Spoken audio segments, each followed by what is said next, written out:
앞에 30년하고 뒤에 30년을 나누어서 볼 필요가 있습니다. 그 앞에 30년은 사실은 그 당시에 냉전기였기 때문에 그 동서 진영으로 완전히 나누어져 있는 그 속에서 대한민국이 자유민주 진영 속에 들어갔지만은 그때는 원체 가난한 국가였기 때문에 결국은 일본하고 미국하고 특히 그 중에서 일본하고의 협력 속에 이제 경제 성장을 할 수밖에 없었던 거죠. 그래서 그때 우리나라 주력 기업들은 일본하고 협력 관계를 맺고 뭐 조립 생산을 한다라든가 뭐 일본을 통한 간접 수출을 한다든가 이런 식으로 이제 경제 개발을 시작한 거죠.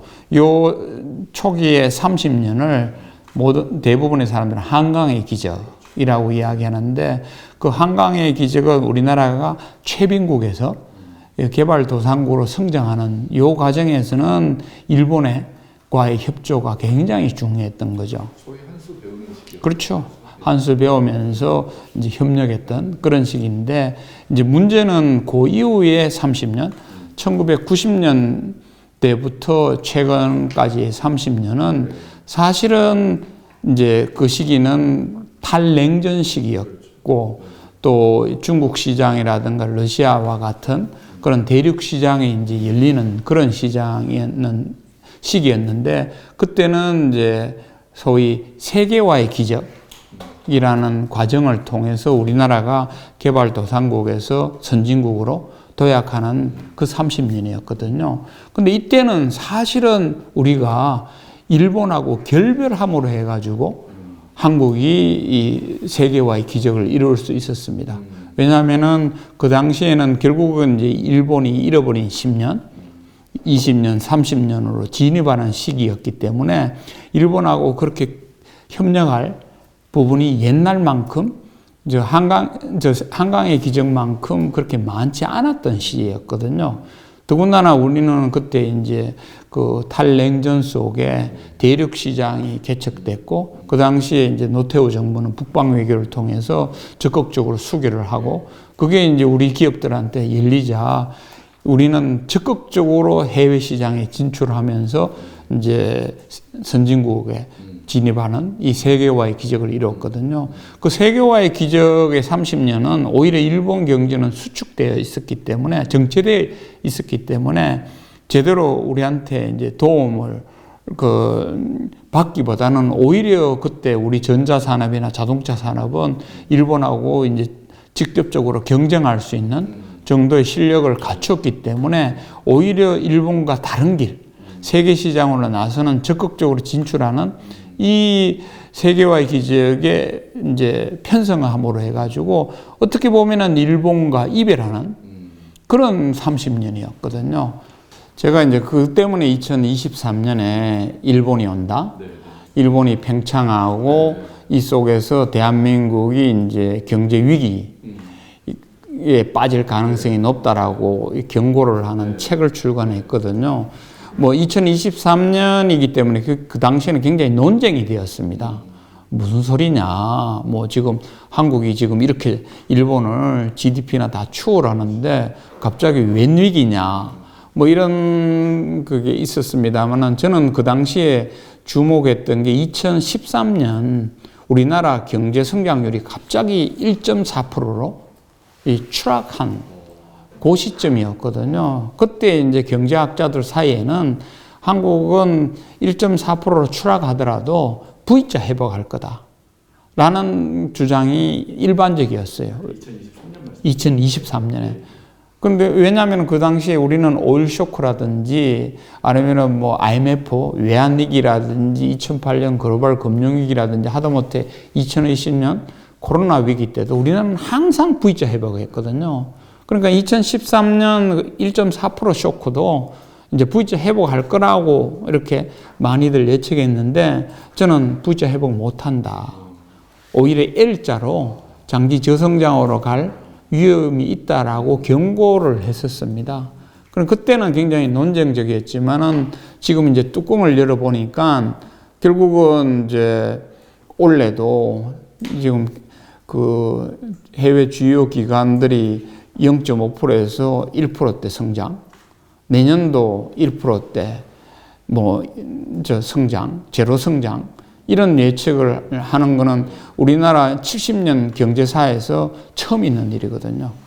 그러면은 이 구조는 결국은 이제 우리나라가 제로 성장 내지는 1%대 저성장으로 들어간다는 게 이제 확실시되기 때문에 제가 이제 2023년 출간한 책이 맞았다.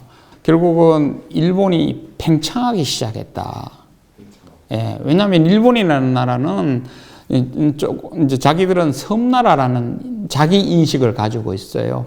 그래서 평소에는 이제 그 섬에 이제 머물면서 조용히 지내는 게 일본인데, 이 일본이 역사상 한 번씩 팽창하게 되면은 그냥 동북아 뿐만 아니라 전 세계를 뒤흔드는 그런 일본적 속성이 있거든요. 예를 들어 임진왜란 때도 그 멀쩡하던 그런 상황에서 갑자기 명나라를 치겠다고 길을 열어달라고 하면서 임진왜란과 정유회란으로 우리나라만 쑥대밭을 만든 게 아니고 결국은 명나라가 붕괴되고 청나라가 이제 대두되는 그 정도로 이제 동북아의 판도를 바꾸었는 거거든요. 그 이후에 또 조용하던 일본이 갑자기 명치유신을 통해서 군국주의로 나가면서 정한론이라는 걸 가지고 이제 한반도를 진출해서 식민지화 하더니 또 만주국을 세우고 또 중일 전쟁을 일으키고 마지막에는 나중에 태평양 전쟁을 일으켜서 전 세계에 엄청난 피해를 주고, 그리고는 이제 45년 8월 패전 이후에 또 조용히 있었거든요. 그러다가 이제 2012년경부터 일본이 이제 새롭게 팽창하기 시작했습니다. 저는 이 팽창을 보면서 일본이 새롭게 이제 팽창하게 되면은 이거는 동북아뿐만 아니라 전 세계를 뒤흔들 그런 위험성이 있다라는 것을 이제 저는 일본 전공 학자로서 그거를 굉장히 민감하게 받아들였기 때문에 그걸 가지고 이제 한국에 그 위기 경고를 보냈던 거죠. 그 일본이 저성장으로 빠진 결정적인 계기가 이제는 한국에 많은 분들이 아시는데 플라자 합의라는 그 해서는 안 되는 합의에 이제 그 합의를 한 게 일본이 저성장으로 빠지는 결정적인 계기가 되었거든요. 그 당시에 일본의 경제계는 이거는 받아들였으면 안 된다, 노해야 된다 라는 걸 엄청나게 주장을 했고, 또 이런 식으로 그걸 받아들이면은 일본 경제는 이제 엄청난 충격을 받을 것이다 라고 학계도 엄청나게 경고를 했는데, 당시 이제 나카소네 정부는 그 레이건 정부하고 함께 플라자 합의를 하면서 결국은 저성장의 이제 입구를 만들어 버렸지 않습니까? 저는 이 구조가 2023년에 동일하게 보였던 거죠. 한국은 플라자 합의를 안 했죠? 안 했죠. 근데 이제 비슷한 구조가 그 당시에 일본이 들고 나왔던 대팽창 슬로건이 이제는 많은 국민들이 인식하는 인도 태평양 전략이었습니다. 그 인도 태평양 전략은 나중에 이제 트럼프가 이제 채택함으로 해서 이제 미중 패권 전쟁의 한 이제 계기가 됐는데, 그 모태가 됐던 인도 태평양 전략은 일본의 2012년 그 신정권, 아베 정권, 그건 이제 지금은 이제 성격이 이제 알려졌기 때문에 이제 일본의 뉴라이트 정권이 2012년에 탄생되면서 뜬금없이 갑자기 이제 인도 태평양 전략을 들고 나왔던 거죠. 근데 인도 태평양 전략은 일반 사람들은 그거는 인도하고 태평양하고 이런 나라들이 협력해서 그냥 하는 거 아니냐라고 했는데, 저는 이제 일본이 들고 나온 인도 태평양 전략의 뿌리가 뭐고 원인이 뭐고 왜 그 전략을 들고 나온지를 일본 전문가로서 너무나 잘 알기 때문에, 그 인도 태평양 전략이라고 하는 거는 그게 그냥 이제 인도양에 있는 인도하고 일본이 상호 협력하자라는 그 전략이 아니거든요. 거기에서 인도는 국가 인디아가 아니고 인도양을 이야기하는 겁니다. 그래서 일본의 그 신주류, 그 뉴라이트 정권이 내세운 인도 태평양 전략은 인도양과 태평양에 있는 해양 세력끼리 뭉치자는 거예요. 그래서 뭉치어서 뭘 하겠느냐? 대륙 세력을 봉쇄하겠다라는 전략인 거. 이게 굉장히 비수와 같은 전략인 거거든요. 그래서 저는 2023년 책에서 이런 비수와 같은 전략이기 때문에 이걸 함께 해서는 안 된다라고, 이거 함께 하게 되면은 한국 경제가 굉장히 이제 어려움에 빠질 거라고 이제 경고를 했던 책이 그 책이었거든요. 근데 아니나 다를까 그 당시에 이제 윤석열 정부는 이제 인도 태평양 전략을 받아 수용을 했습니다. 그리고는 이제 이 대륙 시장의 봉쇄에 최천병 역할을 자임했던 거죠. 그리고는 천병 역할을 하면서 뭐 안보적으로는 그렇게 이제 봉쇄를 할 수는 있는데 저는 경제적으로는 그러면 안 된다라고 이야기를 했는데 윤석열 정권에서는 그 당시에 탈중국을 내세우면서 경제적으로까지도 이제 대륙 시장으로부터 빠져나와야 된다. 디커플링 전략을 전면에 내세웠던 거거든요. 그 당시에 이제 한국의 경제계, 뭐 최태원 대한상의 회장은 2년에 걸쳐서 탈중국은 절대 안 된다라고 했고, 많은 경제학자들이 탈중국을 하게 되면은 중국이 우리나라 제1위 그 수출 시장이기 때문에 여기에서 이제 충격이 오면은 한국은 저성장으로 빠져들 가능성이 있다라고 함께 경고를 했던 거거든요. 그래서 저도 이제 그 일부 경제학자들 견해와 함께 하면서 탈중국을 하면 안 된다. 이렇게 하면은 한국이 수출, 개방형 경제 통상국가고 수출이 충격 오면은 내수까지 충격을 받을 수 있다라고 함께 경고를 했던 거죠. 그 결과 뭐 1.4% 결국은 경제 쇼크가 오고, 그 다음에 또 결국은 이제 2.0% 실질적인 거는 뭐 겨우 1%대 성장, 그리고는 올해 이제 0%대부터 1% 성장, 또 내년에 또 0%대 1%대 성장. 이 구조는 1985년 플라자 합의 그 과정하고 굉장히 유사한 거죠. 그때도 결국은 일본 정부가 받아서는 안 되는 이제 플라자 합의, 받더라도 굉장히 이제 경제적으로 충격이 안 오도록 해야 되는 그 플라자 합의를 경제계와 학계의 반발에도 불구하고 해버렸는.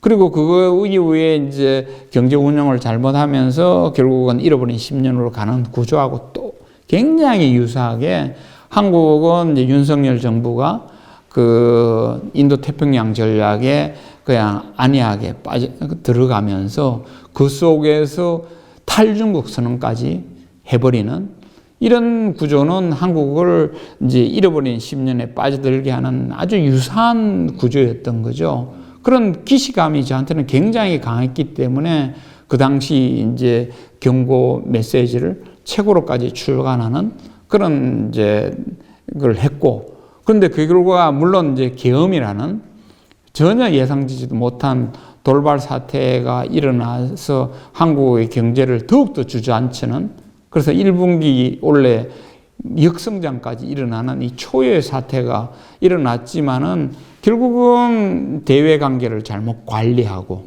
그게 결국은 이제 국내적으로 경제에 영향을 미치고 그걸 돌파하려고 이제 계엄이라는 아주 이제 44년 묵은 이상한 수단을 끝내는 그런 조치를 취하고 한국 경제가 제로 성장으로 2년 연속 빠져들어가는 구조는 일본이 저성장으로 빠져들어가는 구조하고 굉장히 유사한 거죠.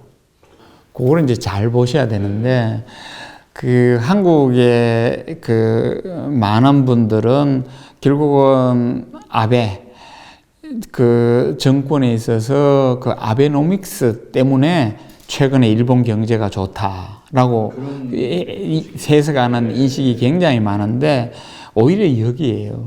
아베노믹스를 통해서 저 교과서에도 없는 새로운 정책을 취함으로 해가지고 엔화는 약세가 되고 뭐 일부 수출 기업은 좋아졌는지 보이지만은 많은 일본의 중소기업이라든가 서민이라든가 이 자영업자는 결국은 저 수입 물가가 앙등함으로 해가지고 결국은 일본에서 이제 빈부격차, 알 사는 사람, 못 사는 사람의 격차는 더 벌어지는 이런 현상을 겪었던 거죠.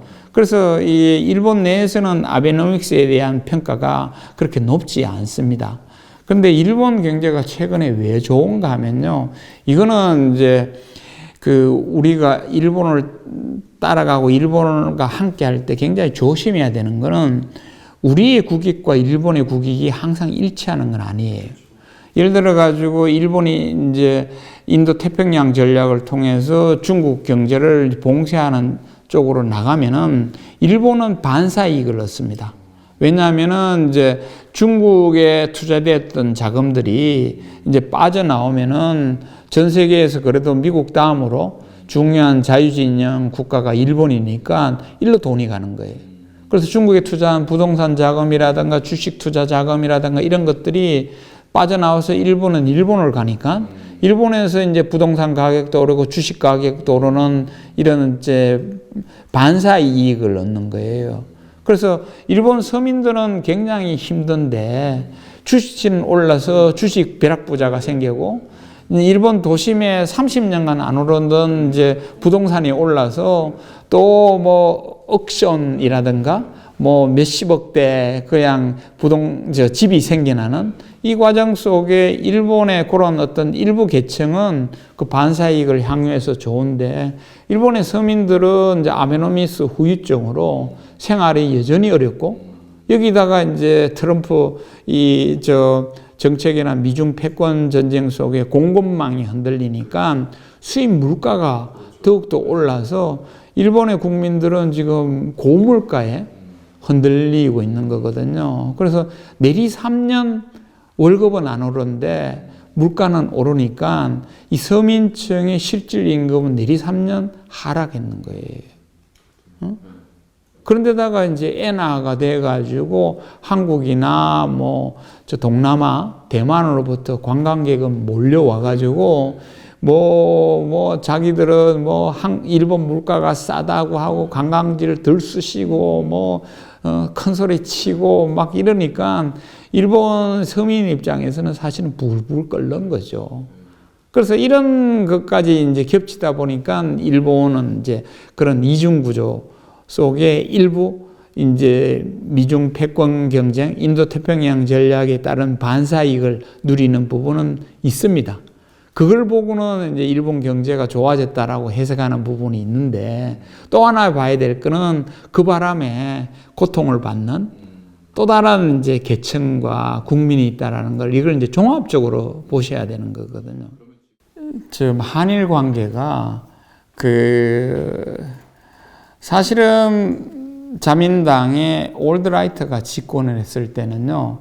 무당시에 그때 조금 전에 말씀드린 것처럼 우리나라가 최병국이었고 한강의 기적과 같은 경제 성장을 해야 되기 때문에 또 일본의 올드라이트도 안보는 미국에 의존하면서 이제 경제 개발에 올인하는 그런 정권이기 때문에 바로 옆에 있는 한국과 국교 정상화를 통해서 이제 함께 경제 발전을 이룩하려는 그런 의지가 있었던 거죠. 그 속에 이제 한일 국교 정상화가 되었고, 그 속에서 이제 일본의 구주류들은 반성적 역사관을 가지고 여러 가지 과거사 문제에 대해서도 반성도 하고 사과도 하고 이런 걸 했던 거죠.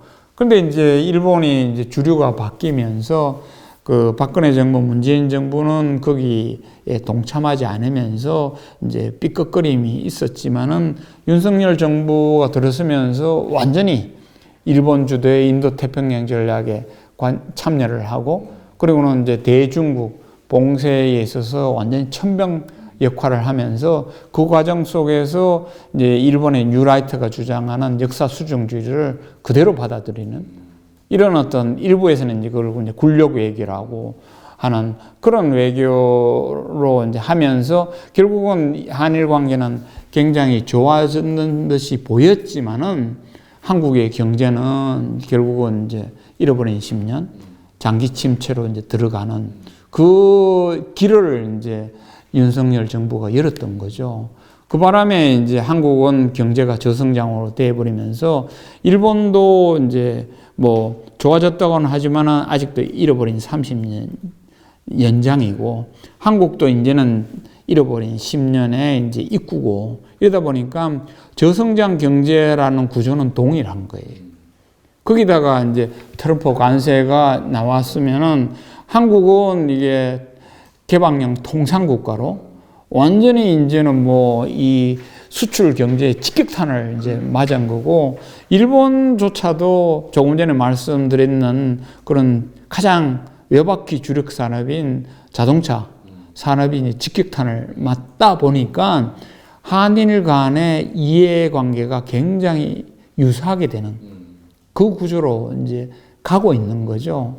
그래서 이제는 대일 관계가 뭐 과거사 문제라든가 뭐 이런 뭐 안보 협력이라든가 이런 거는 지금 둘째치고 지금 당장 이 저성장 속에서 두 나라가 이제 먹고 사는 문제가 이제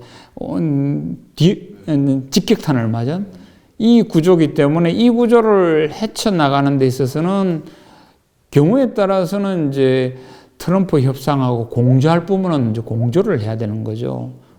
한국도 자동차 이 관세는 어떻게든 이제 폐지하거나 아니면 뭐 이제 어떻게든 이거를 피해야 되는. 왜냐하면 한국도 자동차 산업이 이제 주력 산업 중에 하나고 일본처럼 뭐 외바퀴는 아니지만은 그 핵심이고 더군다나 이 자동차 산업이 고용 창출 여력이 가장 높은 산업이에요.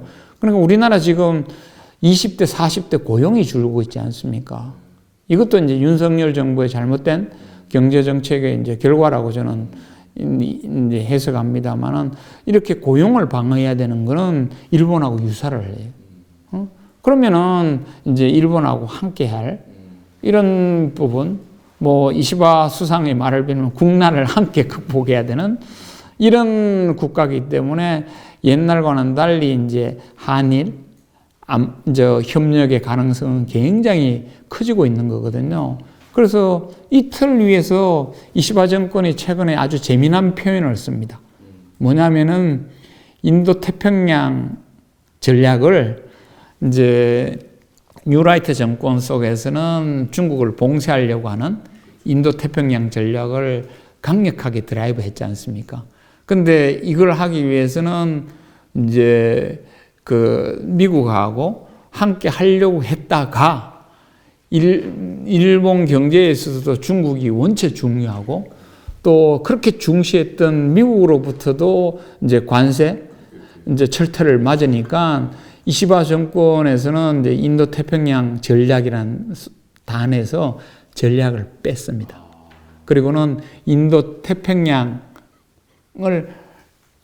그 평화롭고 이 자유로운 이런 시장으로 만들어야 된다라는 걸로 인도 태평양 전략을 이제 톤다운 시키면서 이제 연립 정부인 공명당 당수를 이제 중국에 급파하고 그래서 중국하고 이제 경제 관계 이거를 다시 하겠다라고 하고 또 정치가들이 기업인들을 대거 이끌고 중국 가가지고 이제 중국 경제를 이제 함께 이제 일본하고 하자 이런 쪽으로 이제 돌아서고 있는 거거든요. 이 흐름 속에 이제 우리나라도 이제 얼마 전에 그 통상장관이 한중일 그 산업부 장관 회담에서 이제 자유무역을 이제 추진하고 이 삼국 간의 무역도 활성화하자라는 이런 또 움직임을 보이고 현대자동차마저도 그 전까지만 하더라도 조용하던 현대자동차가 In China for Global 이 한국의 자동차 산업이 중국 시장을 절대 버려서는 안 된다. 중국에 오히려 투자를 해야 된다. 그래서 전기차 이 시장에서 지금 중국 시장은 전 세계 시장의 60%가 되기 때문에 전기차 시장에서 이제 중국에 투자를 해서 중국의 전기차하고 경쟁도 하고 그리고 그 부품 업체들하고 협력도 하면서 중국 시장에 어떻게든 이제 개척을 하고 또 이렇게 개척을 안 하는 다국적 기업은 전 세계에 하나도 없다. 앞으로 그 현대자동차는 중국을 베이스로 해서 미국도 유럽도 중동도 뭐 남미도 아세안도 이런 이제 시장을 개척하는 걸 하겠다라고 얼마 전에 이제 그거는 전략을 발표했고, 또 삼성전자의 이재용 회장은 중국을 날아가서 트럼프하고 이제 회담을 하는, 시진핑하고 그렇죠. 시진핑하고 회담을 하는 그런 걸 보이듯이 이제는 윤석열 정부의 그 탈중국 그리고 인도태평양 전략의 주박에서 이제 풀려나기 때문에 기업인들도 이제 이 새로운 환경 속에서 이제 중국과 새로운 관계를 맺으려고 하는 그런 움직임을 보이고 있는 거거든요. 이런 모습은 일본하고 한국하고 굉장히 유사한 거죠. 경제적으로 살아남기 위해서 이제 굉장히 비슷한 이런 어떤 움직임을 보이고 있기 때문에 앞으로 한일 관계에 있어서는 물론 여전히 과거사 문제라든가 독도 문제라든가 또 한 번씩 이제 뭐 인도 태평양 전략과 같은 중국 봉쇄 전략을 뭐 한 번씩 나오기는 합니다만은 그걸 떠나서 지금 국난이기 때문에, 일본은 국난이고 한국은 경제 위기이기 때문에 이렇게 경제 부분에 대해서 일본하고 한국이 할 수 있는 부분이 굉장히 늘어난 거죠. 그게 너무 이제 안타까운 건데요. 그 안보적인 면에서는 인도 태평양을 함께 할 수 있습니다. 그것도 이제 함께 할 수가 있는데, 경제적으로는 달리 생각해야 돼요. 예를 들어 엔비디아를 보세요. 미중 패권 전쟁 속에서 미국이 엔비디아 칩의 대중 수출을 막았어요. 그렇지만 엔비디아가 어떻게 했는가 하면은 최첨단 부분을 살짝 그 첨단 수준을 낮춰서 그 규제를 피해서 수출했어요. 그럼 이번에 또 트럼프가 그거까지도 규제를 하거든요. 규제까지를 하니까 엔비디아 젠슨 황이 중국을 날아가가지고 앞으로 중국하고의 경제 협력은 지속할 거다라고 대놓고 이야기를 했어요. 이건 뭐냐면은 미국도 아무리 전략적으로 안보적으로는 미중 패권 경쟁을 하더라도 경제를 완전히 차단할 수는 없어요. 당장 차단하니까 지금 어떤 현상이 벌어지는가요? 월마트에 지금 중국 제품이 안 들어오고 슈퍼마켓에 지금 중국의 싸구려 제품이 안 들어오니까 미국 국민들이 지금 암성을 치는 거잖아요. 그러다니까 이제 뭐 채권 가격도 폭락하고 주가가 폭락하고 뭐 달러 가격도 폭락하니까 90일 유예까지 한 거 아닙니까? 이게 경제예요. 그래서 질문이 뭐였죠? 삼성전자도 마찬가지예요. 삼성전자의 주력 제품 수출처가 물론 미국도 있는데 중국입니다. 지금 세계의 공장으로서 중국이 어마어마하게 반도체를 사용을 하고 있거든요. 그러니까 삼성전자가 시안에 반도체 공장을 만들 정도로 중국이 큰 시장 아닙니까? 그러면 이 큰 시장은 특히 그 중에 이제 범용 제품 같은 거는 수출해도 전혀 문제가 없거든요. 첨단 제품은 경우에 따라서는 엔비디아처럼 우회하는 방법을 찾아도 돼요. 그런데 한국 정부가 탈중국 하자 그러고 또 중국하고는 거래를 안 하는 게 좋겠다라는 식으로 이제 나오게 되니까 삼성전자는 어떻게 했는가 하면 주춤한 거죠. 그러면서 그때 한국의 많은 학자들은 잘못 해석을 했어요.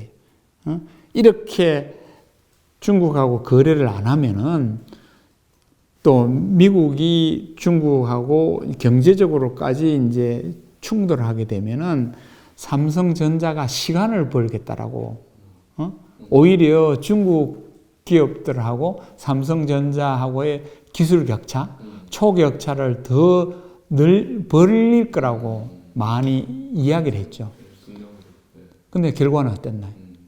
오히려 이들이 엄청나게 따라왔죠. 이거는 우리를 생각하면 금방 알 수 있어요. IMF 위기 때 어떻게 됐나요? 우리가 경제 위기 왔죠. 그러면은 그때 국민들은 진짜 허리띠 돌라매고 금모으기 운동했죠. 그리고 그때 우리 기업들은 엄청난 구조조정 속에 죽기 살기로 시장을 개척하러 돌아다녔지 않습니까? 그 결과 우리는 IMF를 극복했죠. 지금 중국한테 미중 패권 전쟁은 우리 IMF하고 똑같은 거예요. 지금 중국은 죽기 살기로 이 미중 패권 전쟁에 살아남으려고 발버둥 치고 있고, 그 속에 화웨이라든가 전기차 기업이라든가 배터리 기업들 CATL 이런 수많은 반도체 전기차 이런 기업들은 자기들은 국난이라고 생각하고 일치 단계에서 돌파를 하고 있는 거예요. 그러면 우리가 IMF를 경험한 중견국의 위기를 경험한 우리 입장에서는 아무리 누르더라도 이렇게 기업들은 똘똘 뭉쳐서 위기를 극복할 거라고 알았으면은 어떻게 해야 됐나요? 오히려 그 시장에서 그들의 움직임을 주의 깊게 살피면서 그들을 더욱더 떨어뜨리기 위해서는 어떤 노력을 해야 되는가를 인 차이나 포 글로벌 시각으로 대응을 했었어야 됐죠. 근데 안이하게 미국이 중국을 누름으로 해가지고 중국이 굴게 하는 것을 막아주니까 삼성전자나 한국 기업들은 시간을 벌었다라고 안이하게 해석하는데, 그거는 굉장히 잘못된 생각이었어요. 이제는 결과를 알잖아요. 응? 오히려 지금 너무 굴기를 하는 바람에 이제는 중국 기업이 한국 기업들을 능가하는 이런 수준까지 오는 더 그 위험한 상황에 왔고, 그 상황 때문에 현대자동차는 급히 인차이나 포 글로벌 전략을 세우고 삼성전자마저도 중국 달려가서 시진핑 만나는 이런 사태가 벌어졌는데, 이거는 많이 실기를 했죠. 그 사이에 우리가 산업 경쟁력을 강화하고 중국 기업을 연구해서 중국 기업에 이기기 위해서는 뭘 해야 되는가를 생각할 그 시기에 우리는 탈중국이라는 거기에 갇혀가지고 중국을 등한시하고 일본과 미국하고 붙음으로 해가지고 결국은 우리 산업 경쟁력까지도 쇠퇴하는.